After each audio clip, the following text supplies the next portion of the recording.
Assalamualaikum.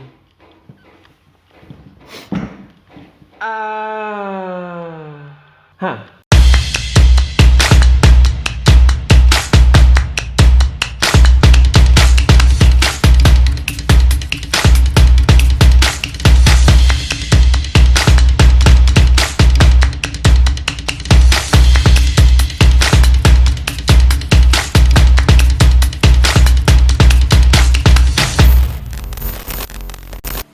Balik lagi bersama saya Muhammad Ardi sebagai host di segmen Jarkom bersama IT Club Semani.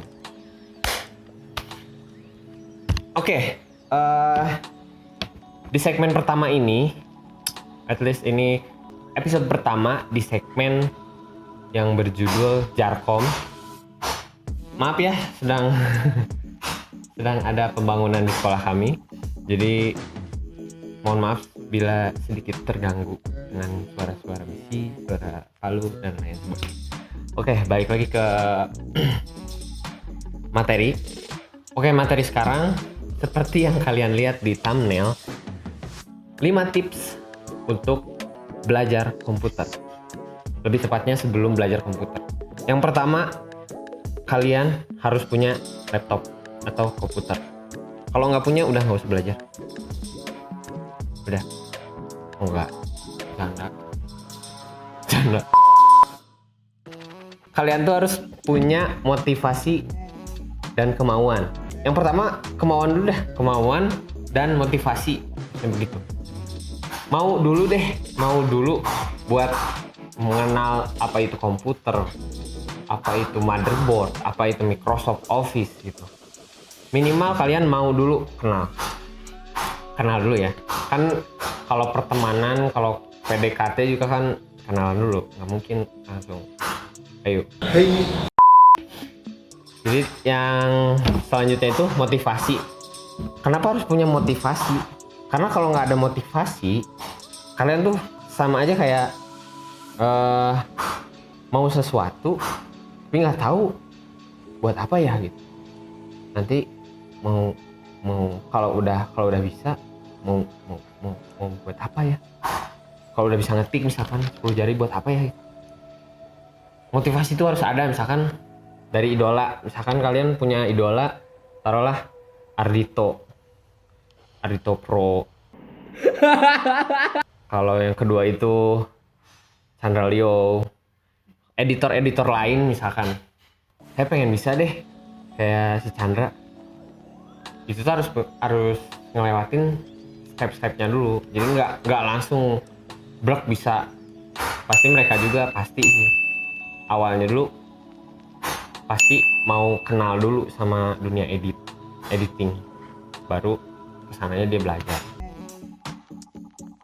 mengenal apa itu komputer terlebih dahulu, komponennya.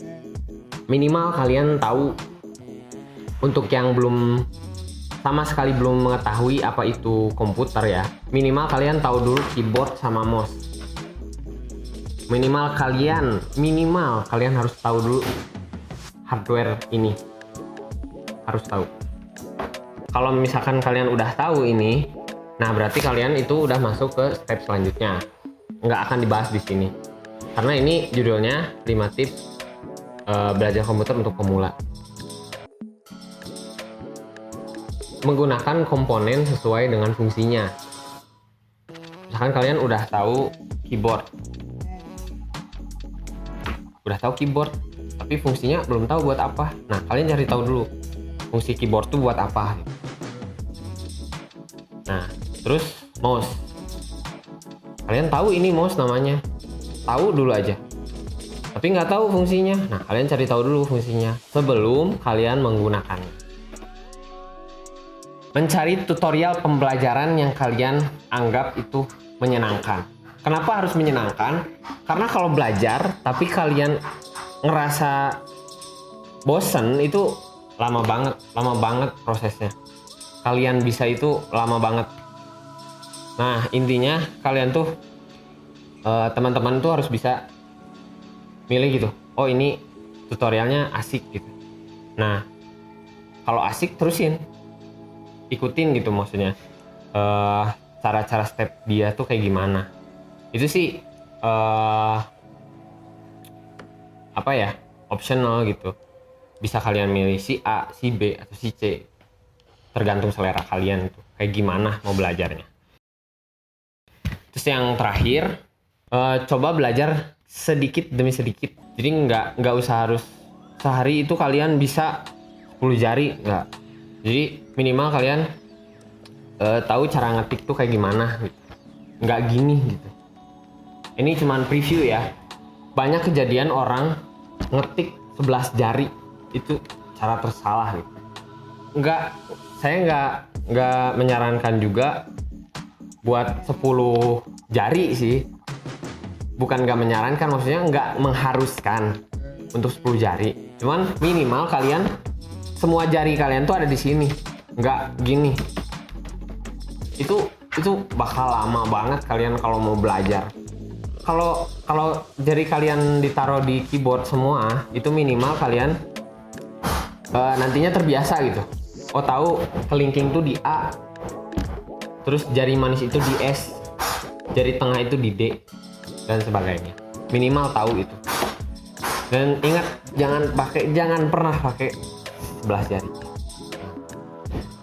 Oke, segitu aja. Misalkan kalian mau bertanya atau ada saran apapun, tulis aja di komentar. Kalau kalian suka videonya like, kalau nggak suka ya udah nggak apa-apa, di unlike aja di bawah-bawah.